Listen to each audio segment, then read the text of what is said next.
Hi guys. मैं हूं doctor Sadasivam. और काफ़ी लोग मेरे से पूछते रहते हैं, भाई साहब आप मारुति में काम किए हैं। मारुति 10,000 तक पहुंच गया था 3-4 साल पहले, मगर आज कुछ टाइम से वो बिल्कुल नीचे होके 7,000, 6,500 तक पहुंच के अभी धीरे धीरे वो ऊपर उठ रहा है। और काफ़ी एनालिस्ट्स का ये कहना है कि मारुति का बहुत बढ़िया फ्यूचर होगा और ऑटोमोटिव सुपर साइकिल वापस आ रहा, चाहे वो मारुति हो, टाटा हो, महिंद्रा हो, हीरो मोटर्स हो। ये सब कुछ टाइम से ही बहुत ही नीचे चला गया था। भाई ये सिर्फ कोविड की बात नहीं है। कोविड तो 2020 में आया। हर डिपार्टमेंट में ऐसा एक बंदा होता है, कभी भी कहीं भी कोई भी प्रॉब्लम हो हर लोग उसी को देखते रहते हैं। मीटिंग में भी बैठेंगे उसी को देखेंगे। हर डिपार्टमेंट में कोई ऐसा बंदा होता है। ऐसे ही जब भी कोई भी प्रॉब्लम होता है लोग कहते हैं कि ये कोविड की वजह से हो गया है। आजकल थोड़ा सा फैशन बदल गया है। आजकल हर बंदा रशिया यूक्रेन को बोल देता है। सेल क्यों कम हो गया? रशिया यूक्रेन है। ये खुद काम नहीं कर रहा जो करना चाहिए, वो बताएगा रशिया यूक्रेन का प्रॉब्लम। जैसे हम भी जब रीजनल ऑफिस में टीएसएम थे, हमारे शशांक जी पूछते थे, हम भी यही कहते थे मार्केट में पैसा नहीं है जी, वहाँ प्रॉब्लम हो गया है, वर्ल्ड इकोनॉमी प्रॉब्लम है।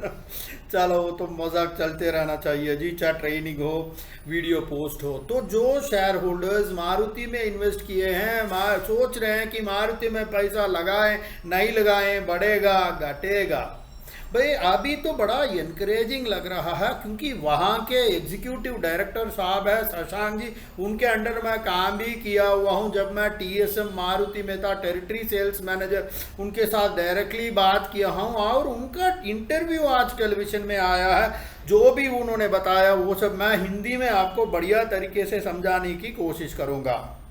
भाई आजकल काफ़ी टाइम से इन्फ्लेशन हो रहा है, हर चीज़ हो रहा है, मगर उसको कम करने का चक्कर में आजकल एक्साइज ड्यूटी लगा दिए हैं और पेट्रोल का भी दाम कम कर दिए। ये 1 लाख करोड़ का खर्चा हुआ है, ठीक है जी। तो ये सब जो है, फ्यूल प्राइसेस कम हो गया, इन्फ्लेशन भी धीरे धीरे कम हो रहा है गवर्नमेंट के स्टेप्स से। तो ये सब फैक्टर्स बहुत ही इम्पॉर्टेंट है कार सेल्स का। तो ये सब फैक्टर्स बिल्कुल 100% तो नहीं है, बट ये भी एक फैक्टर है। और सीएनबीसी में कुछ सवाल उठाया गया था, जैसे मारुति का डबल डिजिट ग्रोथ होता था, आजकल पॉसिबल है क्या?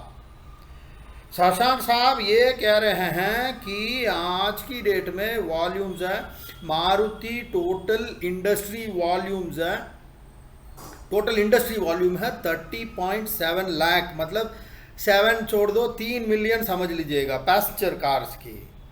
पेंटअप डिमांड तो काफ़ी है भाई ग्राउंड लेवल पे।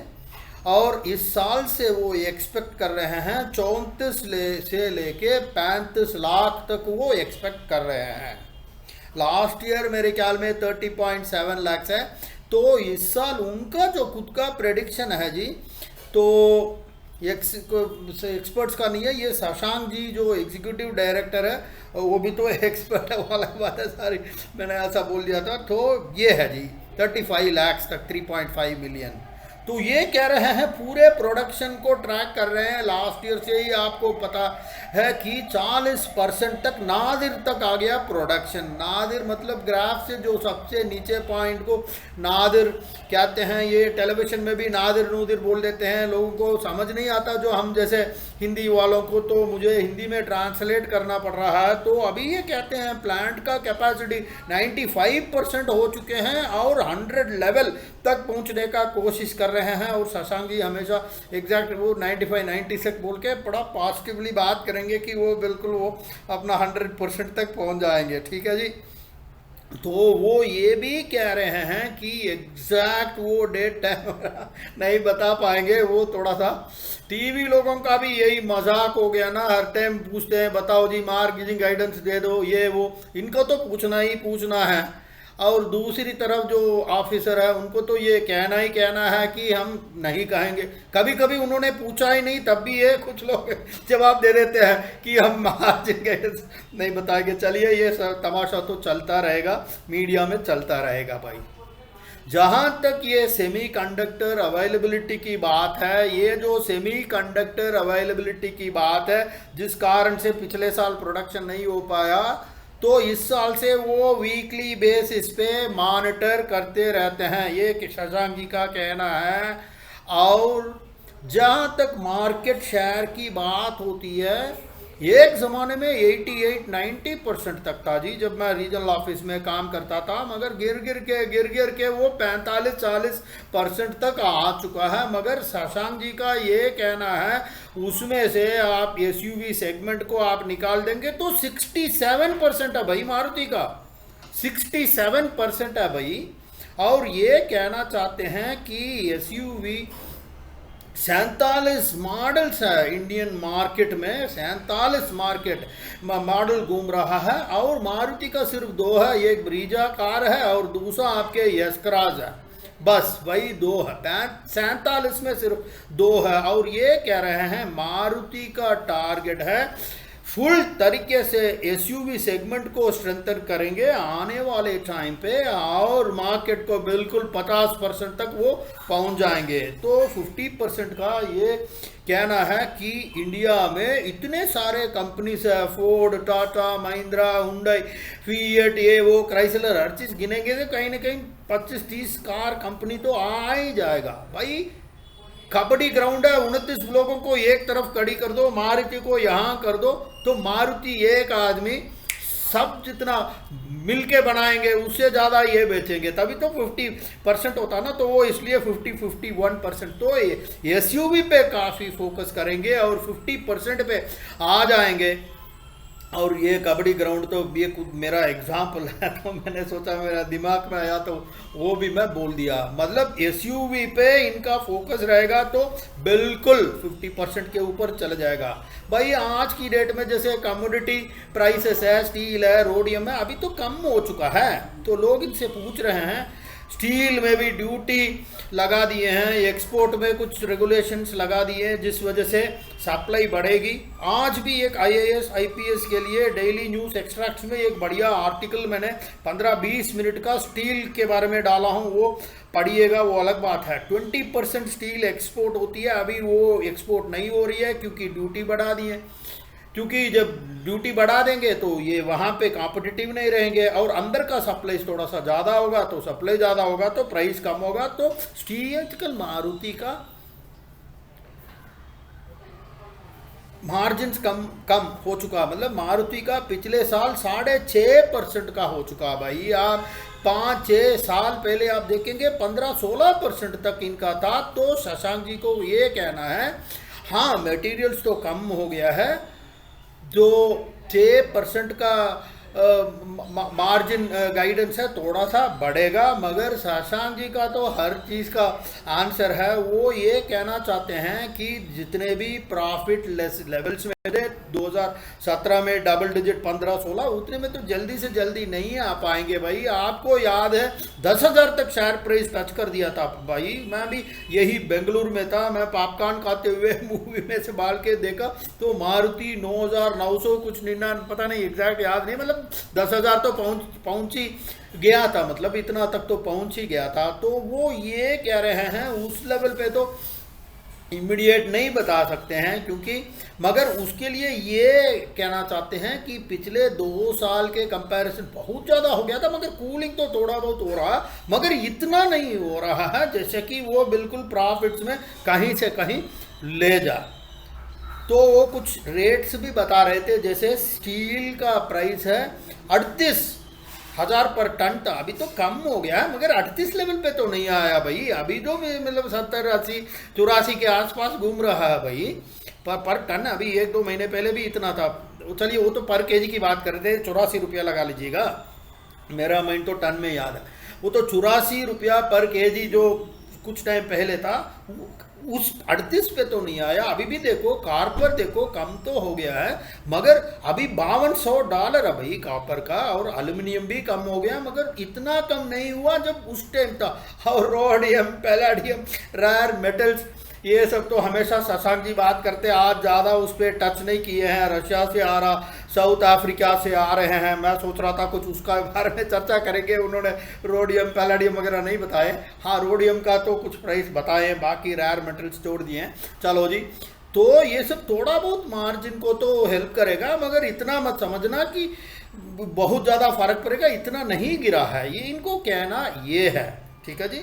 तो मारुति ऐसा कंपनी है, काफ़ी प्राइसिंग पावर है। प्राइसिंग पावर क्या, मैंने एक और वीडियो में डाला हूँ, प्राइस डिटर्मिनेशन अंडर मोनोपोली क्या है, प्राइस डिटर्मिनेशन अंडर ओलिगोपोली क्या है, डुओपोली क्या है, मोनोपोलिस्टिक कंपटीशन क्या है, मोनोप्सोनिस्टिक कंपटीशन क्या है, ये सब डाला हुआ भाई। हर चीज़ थोड़ी इस वीडियो में मैं एक्सप्लेन नहीं कर पाऊंगा, मगर वो कह रहे काफ़ी प्राइसिंग पावर मारुति में है, और एक दो प्राइस इंक्रीज तो उन्होंने कर ही दिया है, एक दो प्राइस इंक्रीज, मगर इतना तक नहीं किया भाई।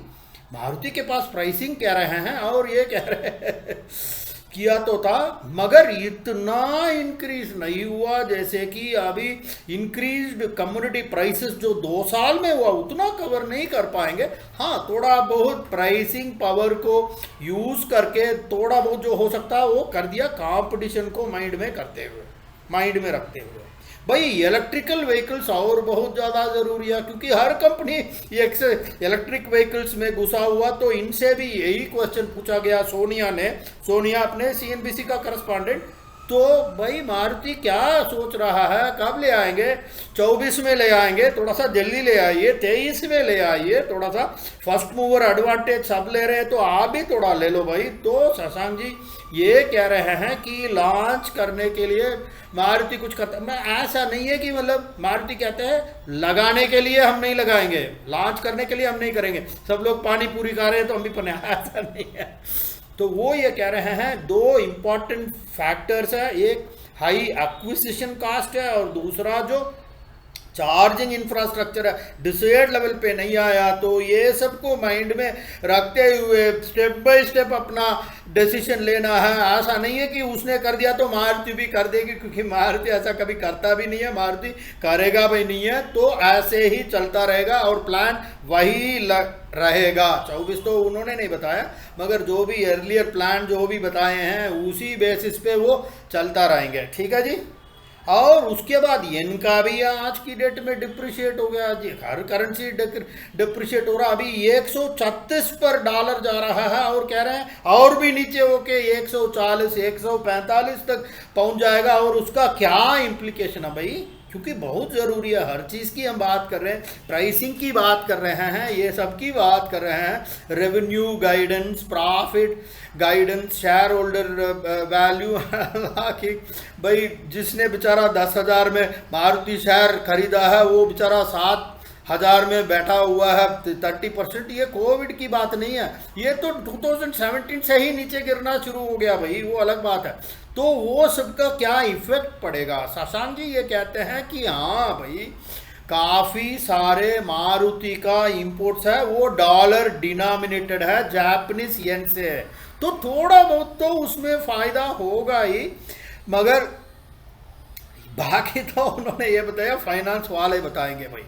और ऐसा नहीं है कि भाई इनके पास कैस्केडिंग इफेक्ट्स है भाई, एक फैक्टर नहीं है, उसमें 50 फैक्टर है।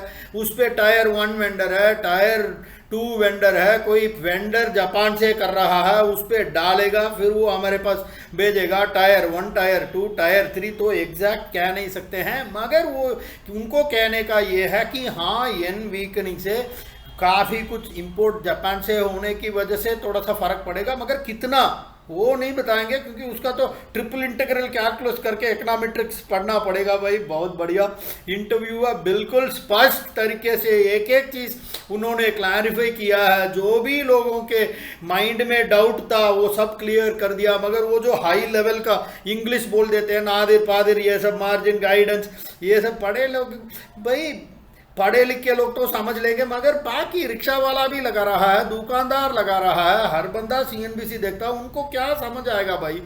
तो इसलिए उन लोगों के फायदा के लिए मैंने ये वीडियो बनाया। And thank you very much and this is doctor Sadashivam once again with you, signing off till we meet again. Bye bye, Jai Hind.